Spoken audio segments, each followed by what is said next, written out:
Hi there, this is Rebecca Koffler with Censored but Not Silenced, and this is your intelligence briefing for today, in which I will focus on Russian President Vladimir Putin's mindset in the aftermath of President Trump's authorized strike on Iran's nuclear facilities and the subsequent ceasefire that President Trump was able to broker between Iran and Israel. In this briefing, I will answer the following three questions. First, why didn't Putin come to the Ayatollah's rescue when US forces bombed the nuclear sites? Putin is sitting this one out. Question number two, does President Trump hold leverage over Russia's Putin? And question three, will Trump be able to end the Russia-Ukraine war the same way he ended the Israel-Iran war, at least for now? So, here we go.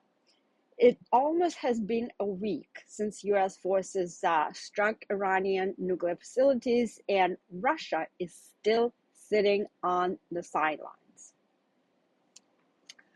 Yes, there has been some diplomatic song and dance that Putin has been and his lieutenants have been performing.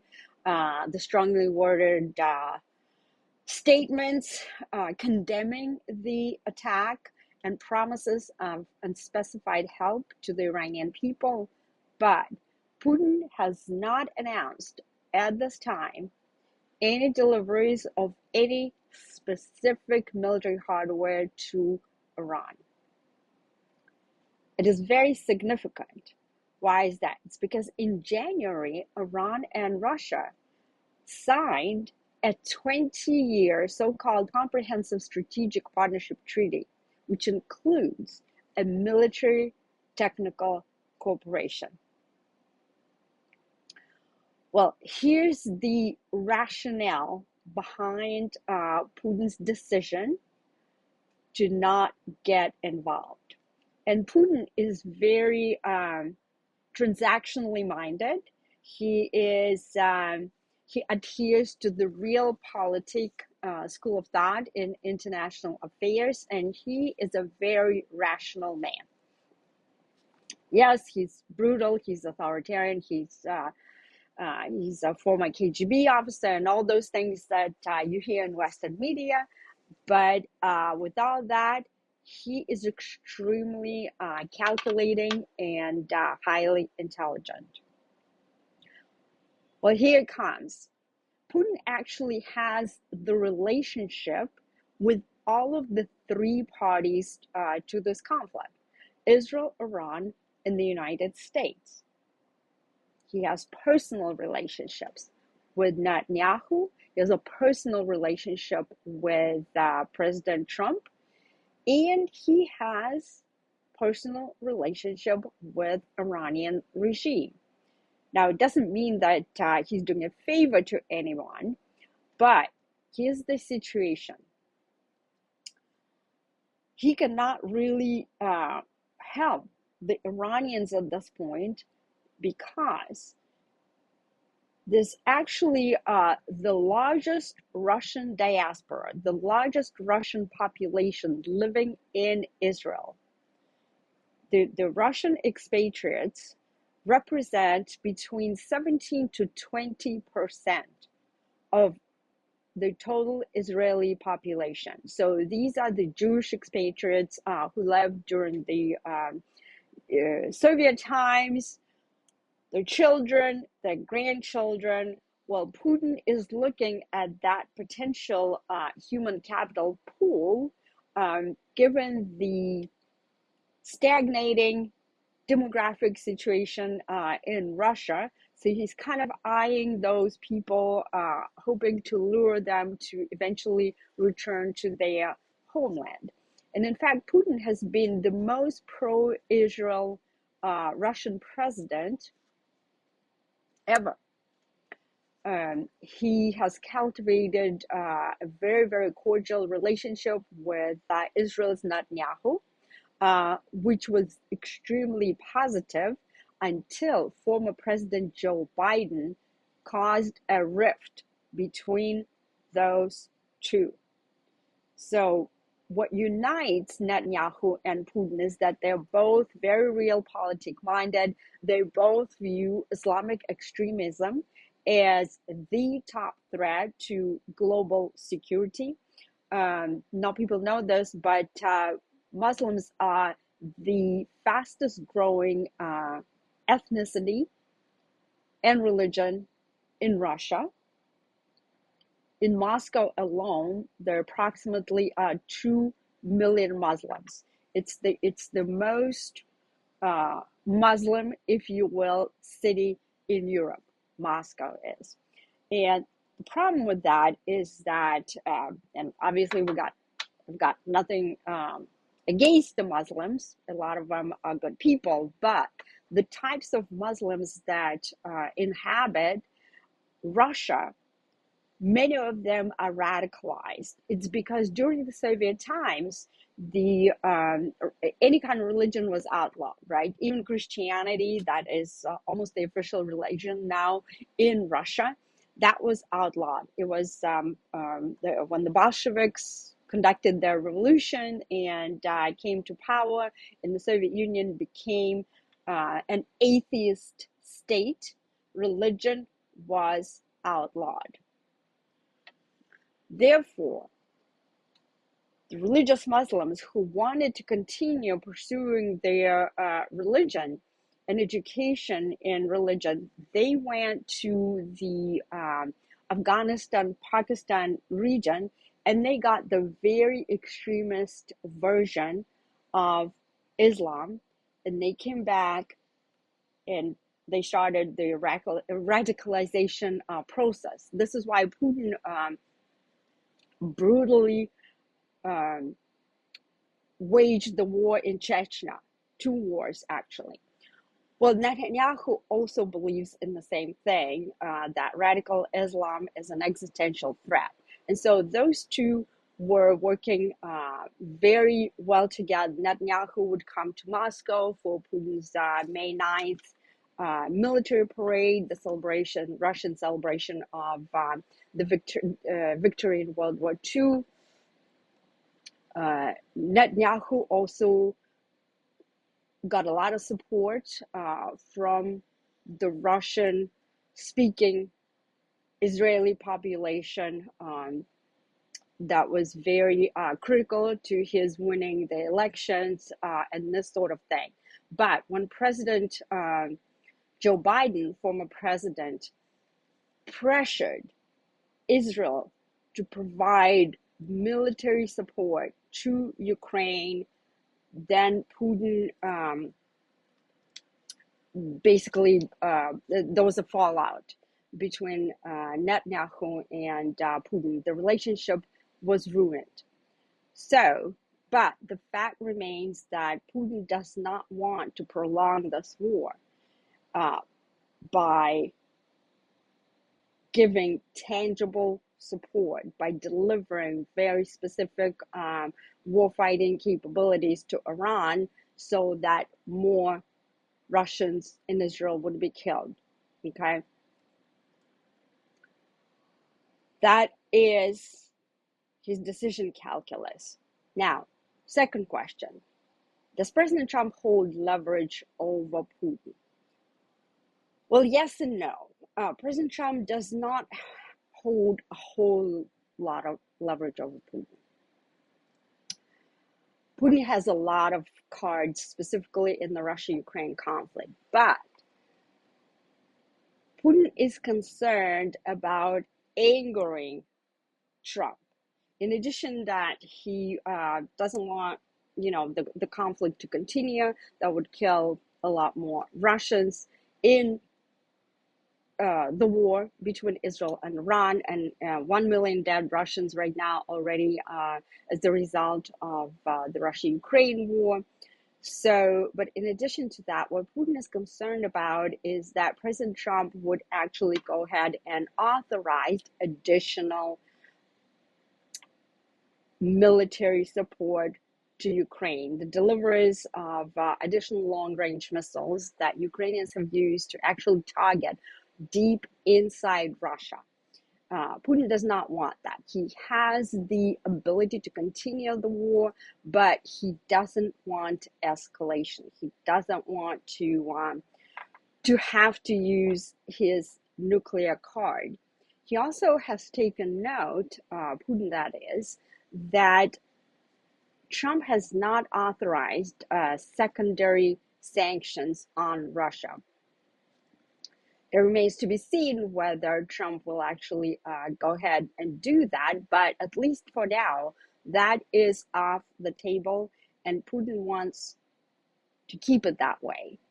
So that bit, yes, President Trump is building a deck of cards, if you will, that he thinks that he could use against Putin to end this war in Ukraine. That is in the war between Russia and Ukraine. That was his campaign promise to the American people that he's gonna do in 24 hours. Well, it's almost 6 months right now. It hasn't happened, and in my previous intelligence briefings, I explained why, because Putin has holds a lot more cards in that particular domain. So, no, my assessment is that Putin will not end this war on Ukraine because Ukraine continues in Putin's mind to represent existential threat for Russia by virtue of hosting significant war-fighting capabilities belonging to the United States and NATO across Ukraine, and I explained that in my previous briefings. But Putin, at least at this time, he is not joining the World War III as many analysts were concerned about. He's sitting that one out. He's kind of throwing the Ayatollahs under the bus, if you will. How so? Remember that Iran provided very significant military capabilities to Russia to fight in Ukraine. And those capabilities include short-range and close-range ballistic missile systems such as Fateh 360 missile system and kamikaze drones, Shahed 136, and Shahed 131. Not that Russia does not have sufficient military capability to continue prosecuting the war in Ukraine, but Iranian assistance was very critical because it enabled Russia to conserve more advanced missiles with longer ranges for other purposes, basically allowing Moscow to extend its weapons arsenal throughout the battlefield in Ukraine. So this lack of reciprocity on Putin's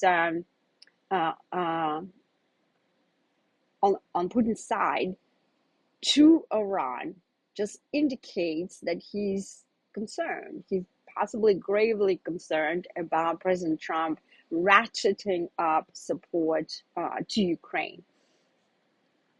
And as we know, NATO just had a quite successful summit in the sense that President Trump finally has achieved his goal of compelling all members of NATO to start contributing to the collective kitty, to the collective defense, 5% of their GDP.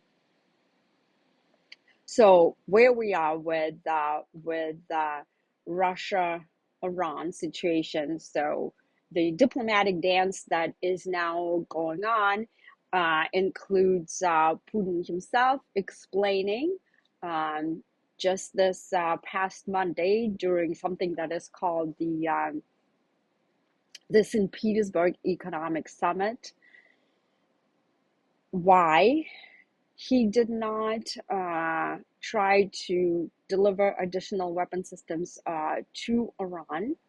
And he basically said that Israel is practically a Russian-speaking country now. He said that 2 million Russians, I think he's exaggerating a little bit, or perhaps he's including the additional Russians from the former Soviet republics in that pool, but he said 2 million Russians live right now in Israel, so that would not be a smart decision for him to do. Dmitry Peskov, his spokesperson, also when the journalist pressured Peskov just a couple of days ago during a briefing why Russia is not providing the S-300s and the S-400s air defense systems, which are very robust air defense systems that U.S. Air Force actually has quite of a heartburn when it comes to those weapon systems. Peskov kind of cryptically said, well, it's going to all depend on what Iran needs, on what our friends in Iran are going to request. So Iranians actually did request capabilities. Iranians would be happy if the Russians were to provide additional capabilities with them. That's why Iranian Foreign Minister Arakchi visited Putin literally shortly after the strikes on Fordo, Natanz, and Isfahan. There was a meeting between those two, Putin and Arakchi, but bottom line, beyond the strongly worded diplomatic back and forth from the Kremlin condemning the strikes, nothing transpired in terms of concrete, pragmatic, substantial support. So this is what I wanted to clarify for you. If you would like additional details, I have a piece that I wrote for the British Telegraph. There's a link that I'm including for you, and the piece is called "Trump Has Putin Trapped, and the Kremlin Knows It." So you can check it out. If you like my briefings, please subscribe to my X account at Rebecca0132. I'm also on other social media platforms, YouTube, Rumble, Getter, Truth, and yeah, there you go. Thank you for listening. Spread the word, let your friends and family know, and I'll catch you later.